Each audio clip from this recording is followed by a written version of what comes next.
Hello दोस्तों, नमस्कार। DK Jaunpuriya 3 में आप सभी का स्वागत है। क्या आप भी बॉट प्रो में पैसे को इन्वेस्ट करके चिंतित हैं?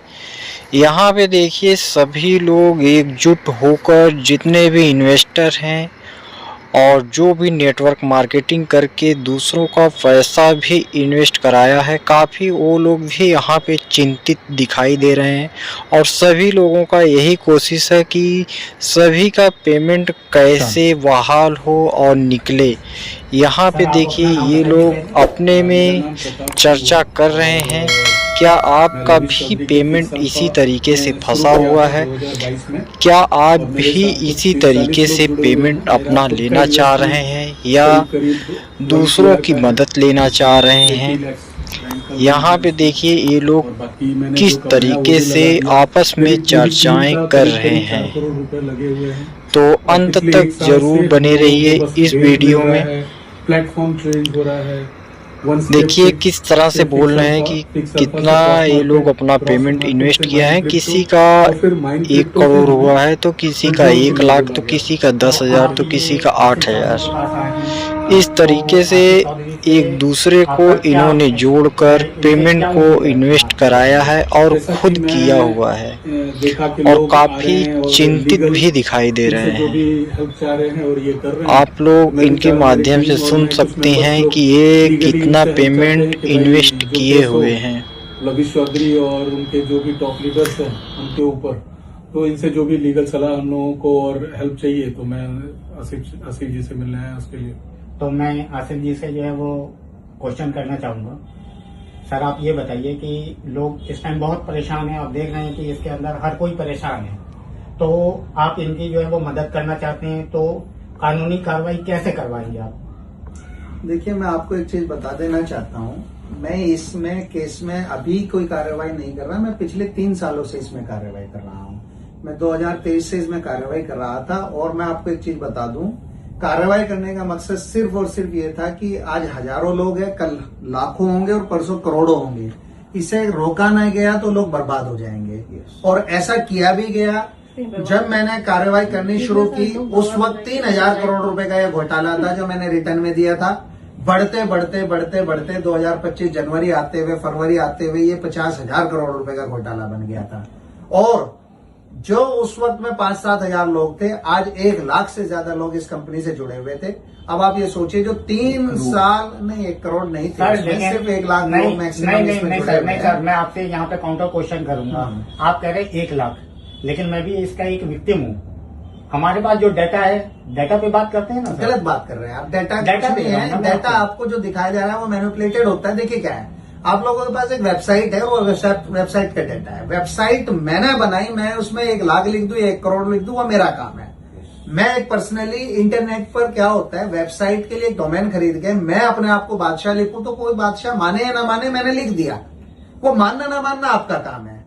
तो आप ये क्लियरली जो है ये कहना चाह रहे हैं कि ये सारा का सारा जो मास्टरमाइंड है वो लविश चौधरी है? बिल्कुल, लविश चौधरी ने सब कुछ किया है। और टॉप लीडर के बारे में आप क्या कहना चाहेंगे? टॉप लीडर्स देखिए क्या है, कोई भी एक आदमी इस काम को नहीं कर सकता। टॉप लीडरशिप के साथ में मिल करके, जो लीडर्स जिन लोगों को उसने भरोसे में लेकर के, या जिन लोगों ने लालच में आकर के, रेफरल इनकम के लालच में आकर के लोगों को जुड़वाया है, वो और लविश चौधरी इसके गुनहगार है।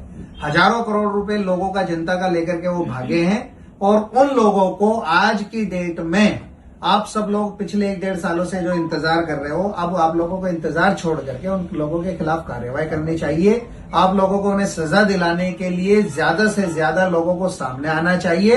अपने एक एक घर से, एक एक विक्टिम के घर से एफआईआर होनी चाहिए। एक एक जिले में, एक एक स्टेट में, एक एक घर घर में, हर थाने में एफआईआर होनी चाहिए, जिससे कि उन लोगों के ऊपर कार्रवाई हो और ये एक नजीर बन सके कि भाई, अगर कोई आदमी किसी हजारों करोड़ रुपए किसी से लूट के भागता है, लोगों की उम्मीदों को तोड़ के भागता है, लोगों की पूरी जिंदगी की जमा पूंजी लेकर के भागता है, तो उसके खिलाफ अगर लोग खड़े हो जाए तो वो एक नजीर पेश हो कि उसके खिलाफ क्या कर सकते हैं। सर, मैं आपसे एक क्वेश्चन करना चाहता हूँ। मैं एक विक्टिम हूँ और मैंने भी इसमें इन्वेस्टमेंट की है, लेकिन जो लीडर लोग हैं वो तो ये कह रहे हैं कि भाई कानून हमारा कुछ नहीं कर सकता, तो आप इसमें कानूनी हेल्प क्या करवा सकते हैं, ये बताइए। वो लोग बिल्कुल ठीक कह रहे हैं, कानून उनका कुछ कर ही नहीं सकता। उसकी वजह है, मैं पिछले 15 दिन से मेहनत कर रहा हूं कि भाई आप सब लोग आइए, अपने स्टेटमेंट्स दीजिए, मैं आपके बलबूते पर लड़ने के लिए तैयार हूं। कानून के दरवाजा मैं आपके ब्याह पर खटखटाने के लिए तैयार हूं। मैं हर मिनिस्ट्री, हर जगह का दरवाजा आपके ब्याह पर मैं खटखटाने के लिए तैयार हूं।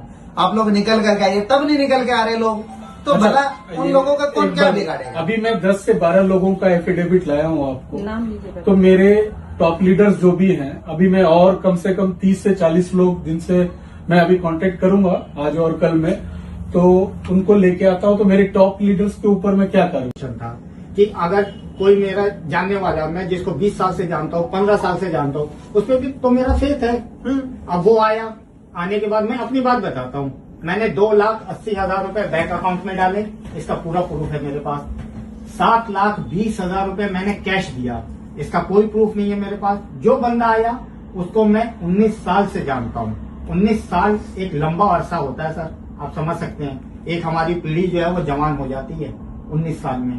तो मेरे पास तो वो कोई भी प्रूफ नहीं है। सिर्फ अभी जो वेबसाइट इसकी लविश चौधरी की चल रही है, उसके अंदर मेरे डॉलर शो हो रहे हैं। तो क्या वो प्रूफ में माना जाएगा? पूरी तरीके से वही आपका सबसे बड़ा प्रूफ है। आपने पैसा दिया और वो पैसा आपका वेबसाइट पर अपडेट कर दिया गया और वो दिख रहा है।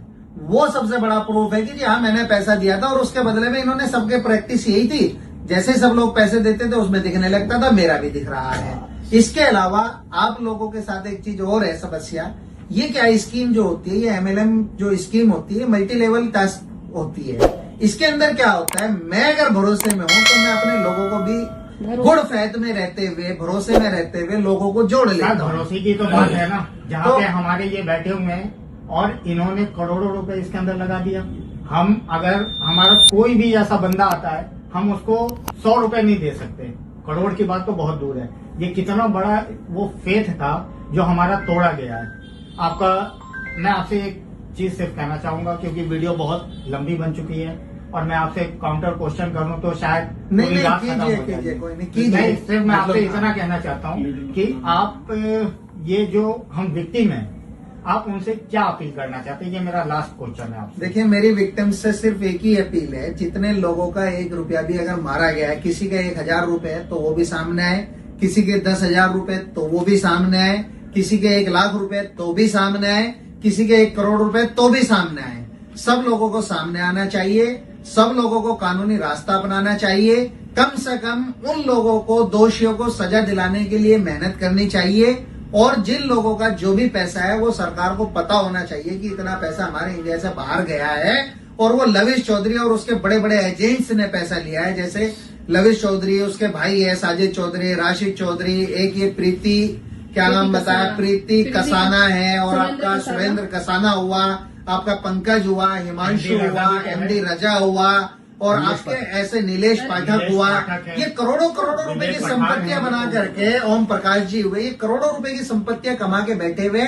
और ये संपत्तियां कमाई नहीं है इन लोगों ने, इन लोगों ने आप लोगों को धोखा दे करके आप लोगों के पैसे किसी को दिलवाए और फिर उसका कमीशन खाया है। तो वो पैसा आप लोगों का है।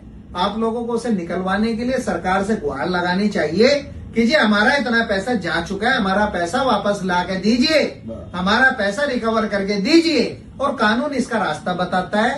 मैंने आप लोगों को शेयर किया था कि पिछले साल तक ईडी ने 23,000 करोड़ रुपए आरोपियों से पकड़कर जो विक्टिम्स में बांटे हैं। तो ईडी का काम खाली जो पैसा पकड़ती है वो सरकार के पास नहीं जाता। ईडी जो पैसा पकड़ती है वो आप लोगों का पैसा है। जब आप लोग मांगने नहीं जाते तो फिर कोर्ट में जाती है ईडी की जी ये पैसा कोई मांगने नहीं आ रहा है, इसका कन्फिस्केशन कर दीजिए। वो कन्फिस्केशन के बाद में फिर वो जमा मुझे बताइए, उन लोगों के लिए बताइए, बिहार झारखंड के बहुत छोटे छोटे इलाकों से काफी बड़ा इन्वेस्टमेंट हुआ है।